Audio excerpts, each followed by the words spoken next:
В преддверии выхода SM27 я бы хотел поднять довольно-таки любопытную тему, то, о чем многие из вас, скорее всего, не догадывались. Знали ли вы, что в игре SM26 многие турниры сделаны неправильно? Не так, как они сделаны в реальной жизни, проще говоря, неправильный регламент турниров. Это фундаментально важная часть игры, которая как будто бы должна быть разработчиками выполнена идеально, но оказывается здесь есть очень много проблем, и ничем другим, чем безответственностью и ленью разработчиков я объяснить это не могу. Также, если вам интересно расписание видео или другие новости моего канала, в описании есть ссылочка на группы в Телеграме и Инстаграме. Приведу вам примеры известных мне турниров, которые в игре сделаны неправильно. Начну с отсутствия в игре Кубка Саудовской Аравии. Также неправильный регламент в Суперкубке Саудовской Аравии. Должно быть 4 команды-участницы, и турнир должен проходить в середине сезона, то есть как формат в Суперкубке Испании. Но почему-то участника 2, а Суперкубок проводится в середине сезона. Также отсутствует Суперкубок Китая, Суперкубок Японии, Суперкубок Южной Кореи. В той же Южной Корее играется только 22 тура чемпионата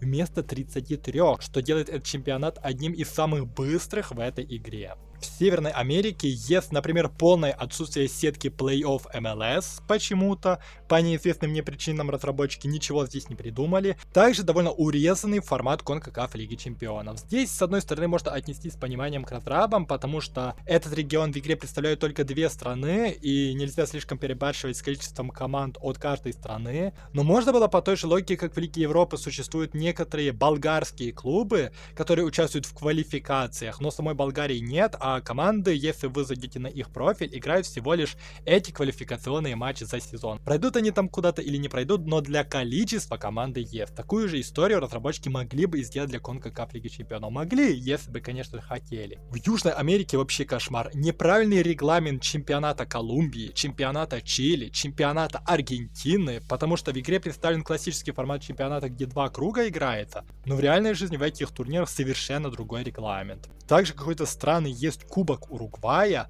а в Судамерика Кап, это континентальный турнир, что-то типа Европейской Лиги Европы, в этом турнире в игре полностью отсутствует групповой этап. И начинается турнир в середине сезона сразу же с плей-оффа и 1/16 стадии. Но в Европе есть аналогичный чемпионат тому, который есть в Южной Корее, это Дания, тоже должно играться 33 тура, но играется только 22. Поэтому если вы хотите побольше матчей Лиги Чемпионов или чтобы побыстрее международный менеджмент шел, ну то есть меньше бы вам времени понадобилось, чтобы домотать до следующего международного турнира, то вот вам на заметку вот таких 2 есть чемпионата.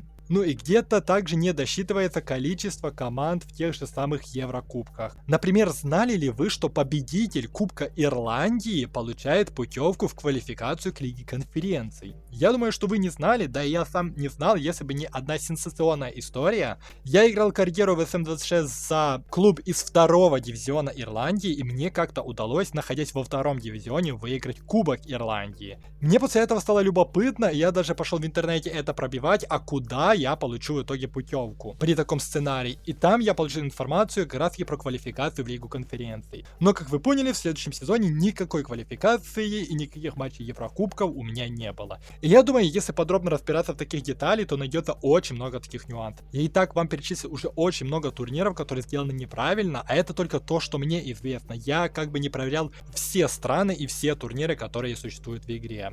Это если еще не поднимать тему международного менеджмента. Там нету никаких квалификаций к турнирам, нету Лиги Наций. Ну, хотя Лига Наций тоже не особо высоко котируется футбольными фанатами, так что тут еще простительно. Непонятно, по какой логике команды участвуют в чемпионате мира. Типа в одном чемпионате мира какая-то сборная есть, а в следующем нет. По какой логике она там появляется и пропадает, если никаких квалификаций нет? Но я думаю, что дело в среднем рейтинге команды, и чем сильнее команда, тем больше шанс туда попасть. Но все равно логика, как по мне, глупая. Они лишь товарищеские матчи играются, пока нету турниров в сборных. Это как-то очень тупо. Не говоря уже о множестве багов с физподготовкой, с сыгранностью команды и так далее, которые есть в международном менеджменте. Я вам скажу даже больше, далеко не во всех турнирах есть актуальные команды в игре. Я в большей мере имею в виду те команды, которые как те же самые болгарские клубы, о которых я вам упоминал, у которых в игре одна цель, только добавить количество в тех же квалификациях Еврокубков. Некоторые команды почему-то здесь абсолютно не актуальны. Например, почему в игре нету казахского Кайрата, если этот клуб играл в общем этапе. Этого клуба буквально не существует в игре. Такую же аналогию можно провести на сборные, потому что те сборные, которые появились в игре в SM24, а именно тогда в игре впервые появился международный менеджмент, те же самые сборные сейчас есть в игре. Например, сборной Кюрасао нет, а эта сборная играла на чемпионате мира в этом году. Но зато есть какая-то сборная Сальвадора. Никакого неуважения я не имею к этой сборной,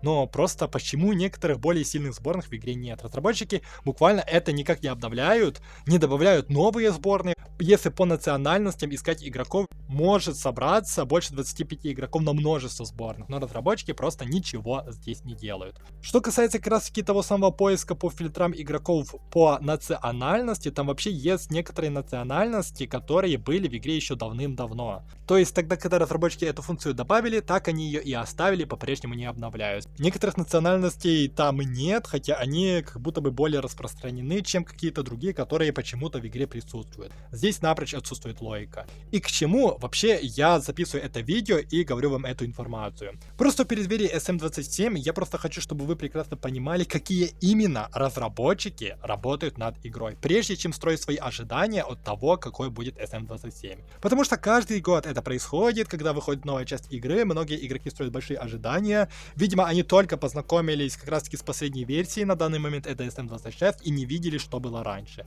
А я лично начал в эту игру играть еще с SM19 и знаю, что каждый год они нам презентуют редизайн, меняется мета игры и какие-то отдельные аспекты глобально меняются. При переходе с SM25 на SM26 это были перки, и это были вот эти все задания, за которые вам дают золото, бустер и все в этом роде. В остальном же игра вообще никак не поменялась. Позже уже в зимнем обновлении они еще добавили погодные матчи, зима и вот это все, но игра глобально не меняется уже годами. Понятное дело, что спустя много лет глобально чувствуется огромная разница, но именно с одного года на другой, если переход мы говорим, то здесь не стоит много ждать от тех разработчиков, которые настолько безответственно даже в регламенте турниров относятся к своей работе. Но что вы можете сказать об этом? Может быть, вы знаете еще какие-то турниры, которые в игре сделаны неправильно и которые я не упоминал? Напишите об этом в комментариях. Ну и надеюсь, что это видео вам понравилось. Если это так, ставьте лайки. Подписывайтесь на мой канал, если вы впервые и хотите продолжать следить за моим контентом. Нажимайте на колокольчик для уведомлений. И желаю вам успеха и надеюсь увидимся в следующих выпусках.